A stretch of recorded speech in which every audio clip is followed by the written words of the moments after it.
നാട്ടിലെ ജ്വല്ലറിക്കാരൻ ഒരു പെണ്ണിനെ വെച്ച് പരസ്യം ചെയ്യുമ്പോൾ അള്ളാഹു 72 പെണ്ണുങ്ങളെ നിരത്ത് നിർത്തി പരസ്യം ചെയ്തില്ലേ? നിങ്ങളൊന്ന് പറ. നിങ്ങളൊക്കെ നമസ്കരിക്കുന്നത് എന്തിനാ? നിങ്ങൾ നമസ്കരിക്കുന്നു, നോമ്പ് പിടിക്കുന്നു, മറ്റുള്ളവരെ പേടിച്ചിട്ടെങ്കിലും അല്ലറ ചില്ലറ വ്യഭിചാരങ്ങളൊക്കെ ഒഴിവാക്കി ജീവിക്കുന്നു. ശരി, അങ്ങനെയാണെങ്കിൽ നിങ്ങളുടെ ലക്ഷ്യം എന്താ?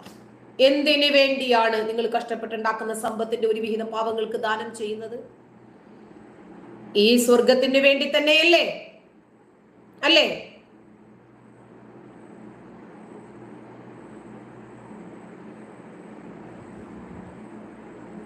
ഓ അസ്മ, ആദ്യം നമുക്ക് നിന്റെ വിധി എന്താണെന്ന് നോക്കാം. ശരി, എന്റെ വിധി നീ അങ്ങ് വിധിക്കേ. എന്റെ പൊന്നു കൊച്ചേ, എന്നോട് പടച്ചോൻ ക്ഷമിക്കും. അങ്ങനെ ഒരു പടച്ചോൻ ഉണ്ടെങ്കിൽ അവസാനം ഞാൻ പറയാണ്, പടച്ചോനെ എനിക്ക് അന്നേരം അത് ശരിയാണെന്ന് തോന്നി പടച്ചോനെ, അതുകൊണ്ട് ഞാനത് ചെയ്തതാ എന്ന് പറയാണ്. പടച്ചോനെ പുറത്തേക്കണേ,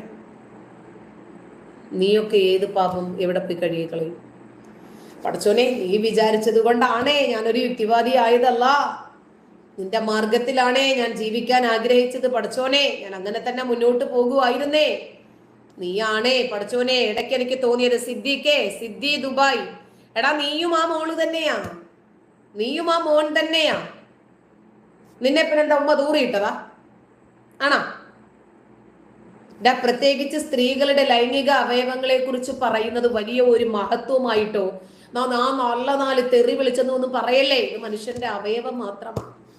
ഇത് പുരുഷന് മാത്രം പറയാൻ നമ്മുടെ സമൂഹം അവർക്ക് മാത്രം സംവരണം ചെയ്തു കൊടുത്തതാണ്. തെറി വിളിക്കാനുള്ള അധികാരം പുരുഷന് മാത്രം. ശരി, വിളിച്ചോ, കുഴപ്പമില്ല. എന്റെ കൾച്ചർ നോക്കാൻ വേണ്ടിയിട്ട് കുറച്ച് അപ്പിക്കുപ്പായക്കാരികൾ ഇവിടെ വന്നിട്ടുണ്ട്. കുറച്ച് കൃഷിയിടങ്ങള് മെത്ത വിരിച്ചു പോയി കിടക്കാനുള്ളതിനെ എന്റെ ലൈവും കണ്ടിട്ട് ചെന്നാല് ഇവളുമാര് വിശ്വാസത്തിൽ നിന്ന് പുറത്തു പോകത്തേ ഉള്ളൂ. പെൺപിള്ളാരെ ഇവിടെ 3-4 ലൈവ് അടുപ്പിച്ച് കിട്ടിയാല് നീയൊക്കെ വിശ്വാസത്തിൽ നിന്ന് പുറത്തു പോകും. അതുകൊണ്ട് സ്വസ്ഥമായിട്ട് പോയി ജീവിച്ചോ. കുടുംബജീവിതം അലങ്കോലമാക്കണ്ട. ആരുടെയും ജീവിതത്തിൽ ഒരു സ്ക്രാച്ച് പോലും ഉണ്ടാകരുതെന്ന് ആഗ്രഹിക്കുന്ന ആളാണ് ഞാൻ.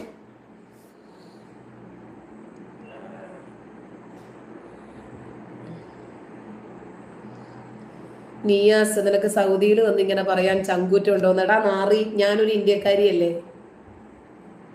ഞാൻ എന്റെ രാജ്യത്തിരുന്നിട്ടല്ലടാ പറയേണ്ടത്. ഞാൻ എന്തിനാടാ സൗദിയിൽ വരുന്നത്? മറ്റവനെ തലയ്ക്ക് സുഖമില്ലാത്തവനെ. ഞാൻ ഇസ്ലാമിക രാജ്യത്ത് വന്നിട്ട് എന്തിനാടാ ഇസ്ലാമിനെ വിമർശിക്കുന്നത്? ഞാൻ എന്റെ രാജ്യത്തിരുന്ന് എന്റെ രാജ്യത്തിന്റെ ജനാധിപത്യ ഭരണഘടന എനിക്ക് നൽകുന്ന സ്വാതന്ത്ര്യം വെച്ചിട്ടാണ് ഞാൻ വിമർശിക്കുന്നത്.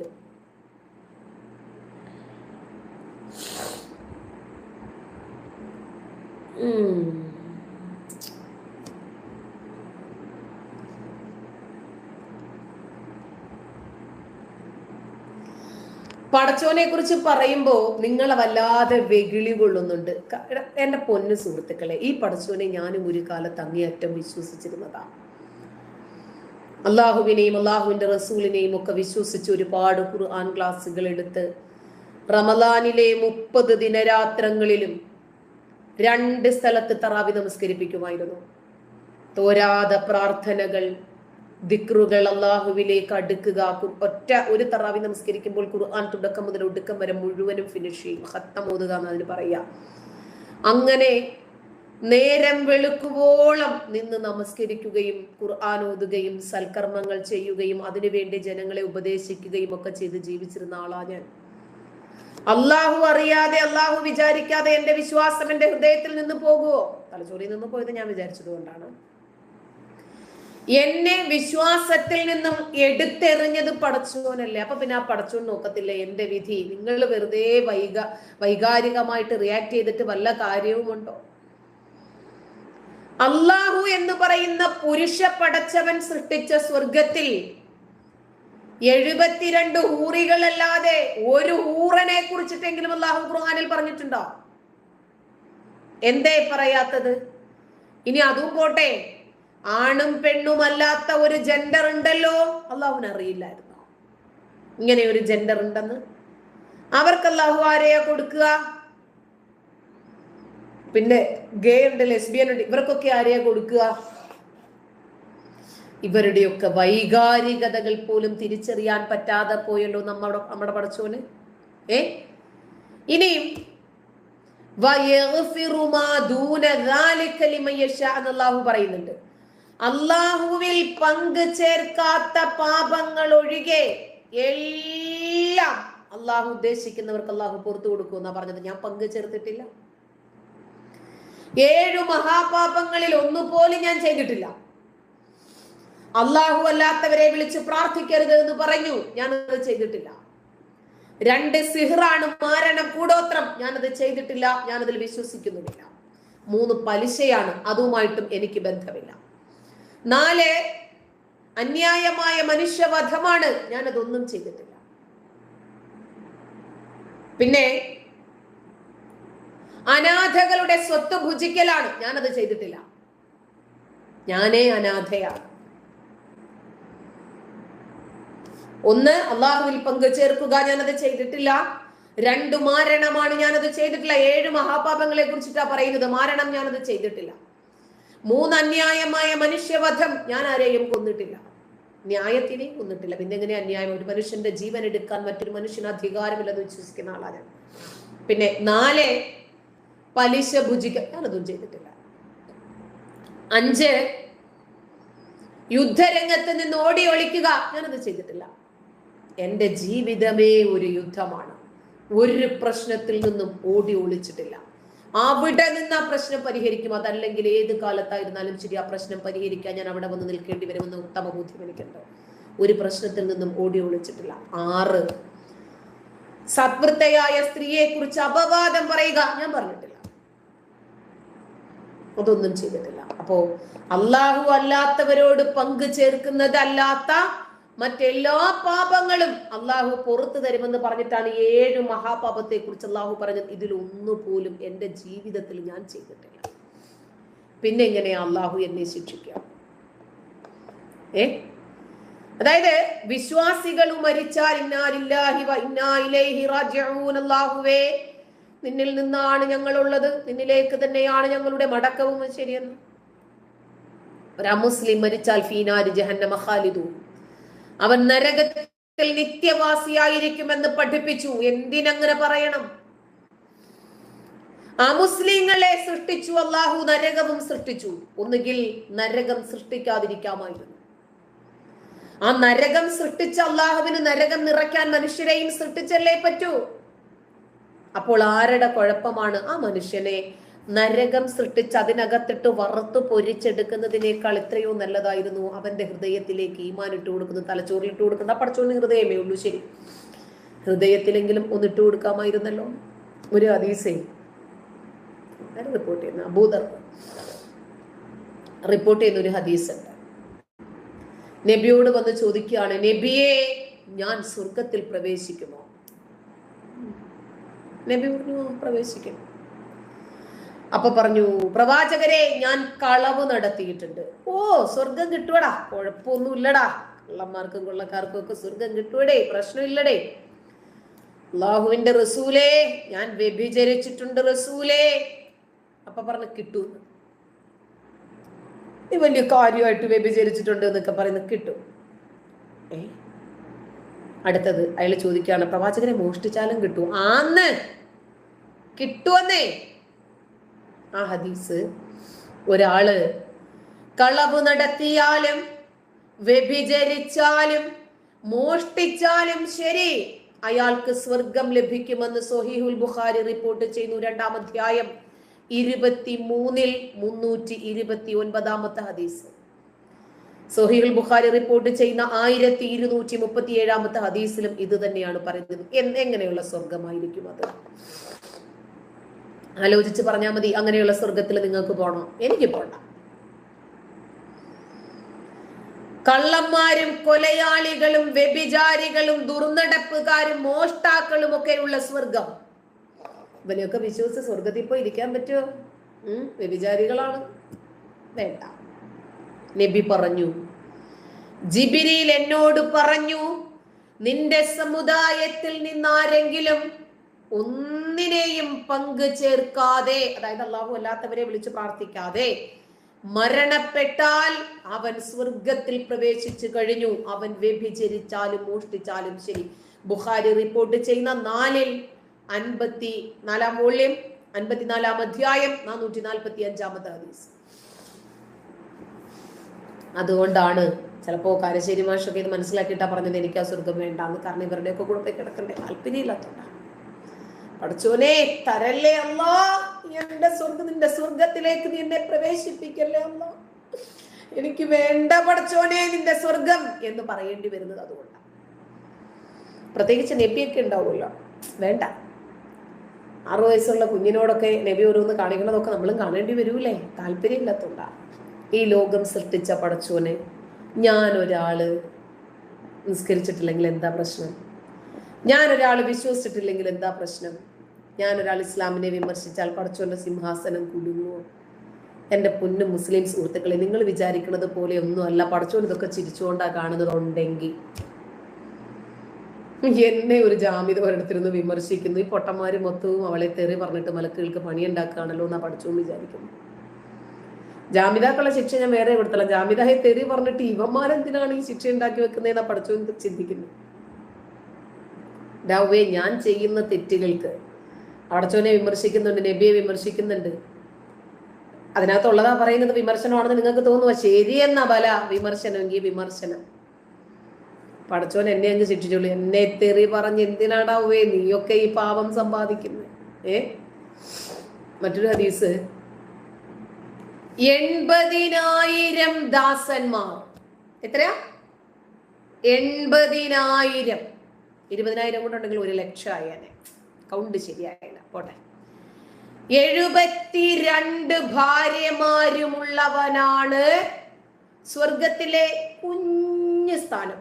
സ്വർഗത്തിലെ കുഞ്ഞു സ്ഥാനം എങ്ങനെയുണ്ട്? 80,000 ദാസന്മാരും 72 ഭാര്യമാരും. അപ്പോ 80,072. ശരി, വേറെ ഏതെങ്കിലും കണക്ക് പഠിച്ചുകൊണ്ട് കാണുമായിരിക്കും, അങ്ങനെ ടാലി ആക്കാൻ വേണ്ടിയിട്ടായിരിക്കും. റൗണ്ട് ചെയ്യുമായിരിക്കും. റൗണ്ട് ചെയ്തെങ്കിൽ കുറച്ചും കൂടി എളുപ്പമായിരുന്നല്ലോ, 80,100 എന്നൊക്കെ ആക്കിയിരുന്നെങ്കിൽ. ആവട്ടെ. ഈ 80,000 ആളുകൾക്ക് എന്തുവാ ജോലി? സ്വർഗത്തിലെ ഏറ്റവും ചെറിയ സ്ഥാനത്തുള്ള ആളുകളുടെ ജോലിക്കാരാണ് 80,000 പേര്. എന്തായാലും പിന്നെ ഒരു കാര്യമുണ്ട് കേട്ടോ, ഈ 80,000 ആളുകൾക്ക് ശമ്പളം കൊടുക്കാനും തീറ്റിപ്പോറ്റാനും പടച്ചവും മതിയാവും. അവർക്ക് കിടക്കാൻ സ്ഥലമൊക്കെ പടച്ചവും കൊടുക്കുമായിരിക്കും. അല്ല, ഈ 80,000 ആളുകൾക്ക് എന്താണ് ജോലി? വിയർപ്പില്ല, തുപ്പലില്ല, മലമൂത്ര വിസർജനങ്ങളില്ല. അപ്പോ അതല്ല, അപ്പോ ഒരു സംശയം, ഈ 72 ഹൂറികളുമായി ആടിപ്പാടുമ്പോൾ ഈ 80,000 പരിചാരകരും കാണുമോ? അതൊരു മോശമല്ലേ, അതൊരു തുറന്ന സെക്സ് ആയി പോയല്ലോ പഠിച്ചോനെ. ഓപ്പൺ സെക്സ് ആയി പോയല്ലോ.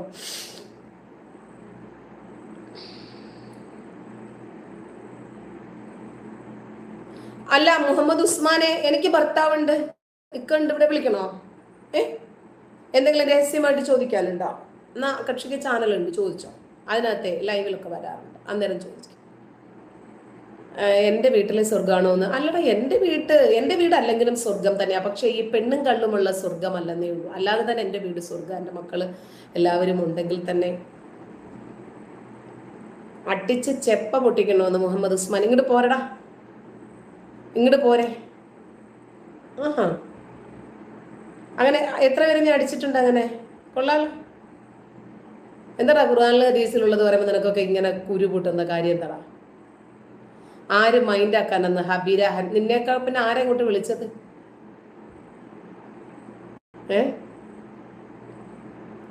നിന്നെ ആരെ ഇങ്ങോട്ട് വിളിച്ചത്? ഇഷ്ടമില്ലെങ്കിൽ ആരും അടിച്ചൊന്നും വിളിച്ചിട്ടില്ലല്ലോ നിങ്ങളെ ആരെയും. റെഡ് സ്ട്രീറ്റ് ഇൻ ഹെവൻ, അത് തന്നെയാ സ്വർഗത്തിലെ. അങ്ങനെ ഒരു സ്വർഗമാണ് അള്ളാഹു കാണിച്ചു വെക്കുന്നത്. ഒന്ന് ആലോചിച്ച് നോക്കിയേ നിങ്ങൾ. എന്നെ നിങ്ങൾ എന്ത് തെറി വേണമെങ്കിലും വിളിച്ചോ. 80,000 ജീവനക്കാര്. എന്തിന്? എന്തോ ഉണ്ടാക്കാൻ? നമ്മുടെ കയ്യും കാലം തളർന്നു പോയോ? അല്ല, ആ വിശറി ഇങ്ങെടുത്ത് ഒന്ന് വീശിക്കോ, ശരി, ഒരാള്. എൻ്റെ കാലെ ഒന്ന് തടവിക്കോ, ശരി, ഒരാള്. എൻ്റെ തല ഇങ്ങനെ ഒന്ന് മസാജ് ചെയ്തു, ശരി, ഒരാള്. ചെവിത്തോണ്ടി ഇട്ടോ പഠിച്ചിട്ടോ എൻ്റെ ചെവിയിൽ ഇങ്ങനെ ഒന്ന് കറക്കിക്കോ. ശരി, ഒരാള്. ഇത് എന്തോന്ന് കണക്കാണിത്? 80,000 പരിചാരകർക്ക് എന്തുവാ ജോലി? അപ്പൊ പിന്നെ ഈ 72 ഹൂറികളുമായി സല്ലപിക്കാൻ ഇവനെവിടെ സമയം?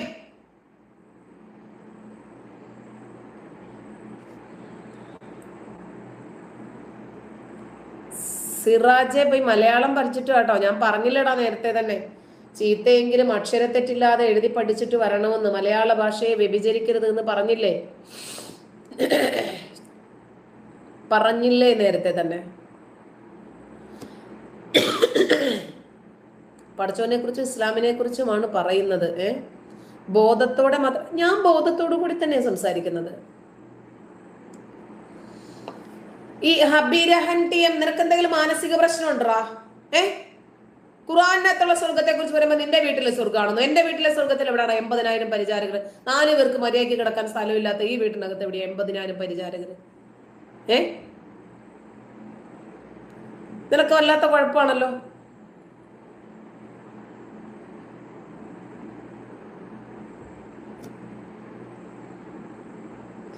എന്റെ ഉമ്മച്ചിയും വാപ്പച്ചിയും ഒക്കെ സ്വർഗത്തിൽ തന്നെയാണ്. എന്റെ ഉമ്മച്ചിയും വാപ്പച്ചിയും ഷിർക്ക് ചെയ്തിട്ടില്ല, അള്ളാഹുവിൽ പങ്കു ചേർത്തിട്ടില്ല, ആരെയും ദ്രോഹിച്ചിട്ടില്ല, ആരുടെയും അന്യായമായിട്ട് ആരുടെയും സമ്പത്ത് ആസ്വദിച്ചിട്ടില്ല, അതൊന്നും ചെയ്തിട്ടില്ല. എന്റെ വാപ്പച്ചി സ്വർഗത്തിൽ പോകുമെന്ന് എനിക്ക് ഉറപ്പാണ്. എന്റെ ഉമ്മച്ചിയും സ്വർഗത്തിൽ പോകുമെന്ന് എനിക്ക് ഉറപ്പാണ്. അങ്ങനെ ഒരു സ്വർഗമുണ്ടെങ്കിൽ definitely I will be there. ഞാനും കാണും അവിടെ. കാരണം എന്തെന്നറിയാമോ? എൻ്റെ വാപ്പച്ചിയുടെ ഏറ്റവും ലാസ്റ്റ് മോളാ ഞാൻ. എൻ്റെ ഉമ്മച്ചിയുടെ ലാസ്റ്റ് മോളാ ഞാൻ.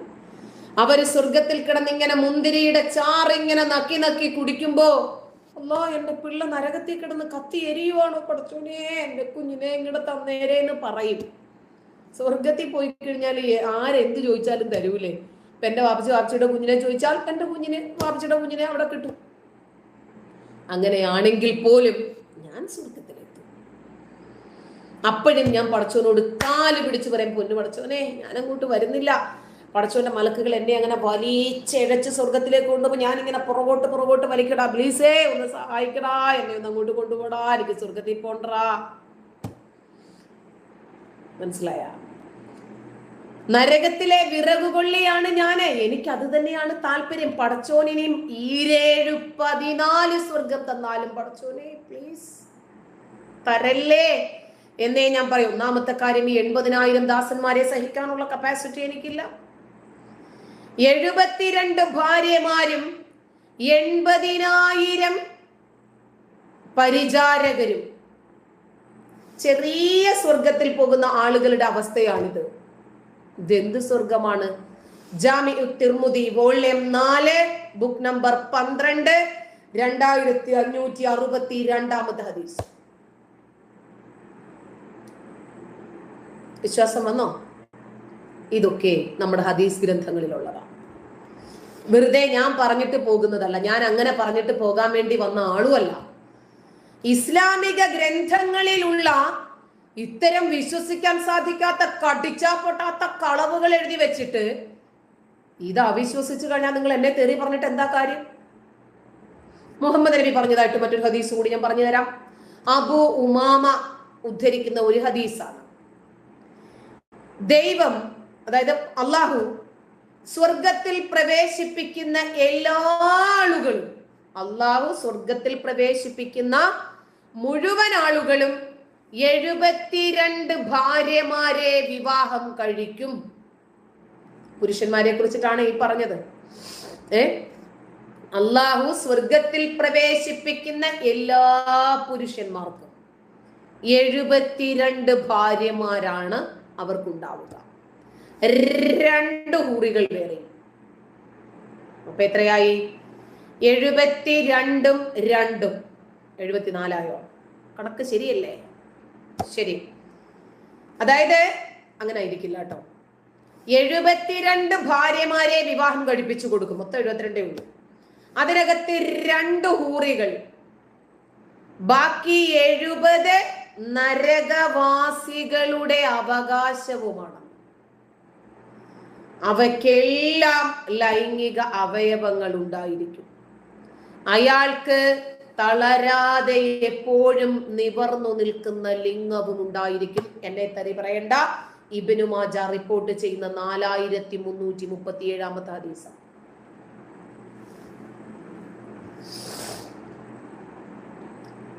എഴുപത്തിരണ്ട് പെണ്ണുങ്ങളെ കിട്ടും, 2 ഹൂറികൾ ഉണ്ടാകും, ബാക്കി 70 പേര് നരകവാസികളുടെ അവകാശവുമാണെന്ന്. ഇത് എന്ത് കോപ്പിലെ സ്വർഗമാണ്, എന്ത് കണാപ്പിലെ നരകമാണെന്ന് ചോദിച്ചാൽ നിങ്ങൾ തെറി പറയും. ഇതൊക്കെ ഈ പുസ്തകത്തിനകത്തുള്ളത് കൊണ്ടല്ലേ എടുത്ത് വിളമ്പുന്നത്, അല്ലാതെ നമുക്കിങ്ങനെ പറയേണ്ട കാര്യമുണ്ടോ? ഒരിക്കലും തളരാത്ത ലിംഗം, ഈ ലൈംഗികത മാത്രം നിറഞ്ഞു നിൽക്കുന്ന പുസ്തകമായതുകൊണ്ടല്ലേ നമുക്കത് വിമർശിക്കേണ്ടി വരുന്നത്, അല്ലേ? ആ പുസ്തകം പഠിക്കുകയും അതിൽ വിശ്വസിക്കുകയും ചെയ്യുന്നത് കൊണ്ടല്ലേ നീയൊക്കെ ഉമ്മയെയും പെങ്ങളെയും തിരിച്ചറിയാതെ ഈ രൂപത്തിൽ സംസാരിക്കുന്നത്, അല്ലേ? സൂപ്പർ സ്വർഗമല്ലേ ഇത്? പറയാനുണ്ടോ?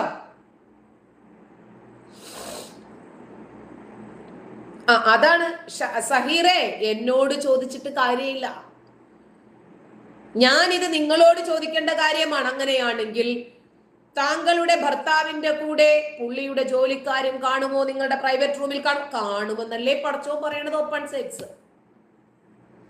ഇതിനൊക്കെ ഒരു മടുപ്പില്ലേ? ചുമ്മാ 24 മണിക്കൂറും താഴാത്ത ലിംഗവുമായി ഇങ്ങനെ ലൈംഗികത മാത്രം ആസ്വദിച്ചൊരു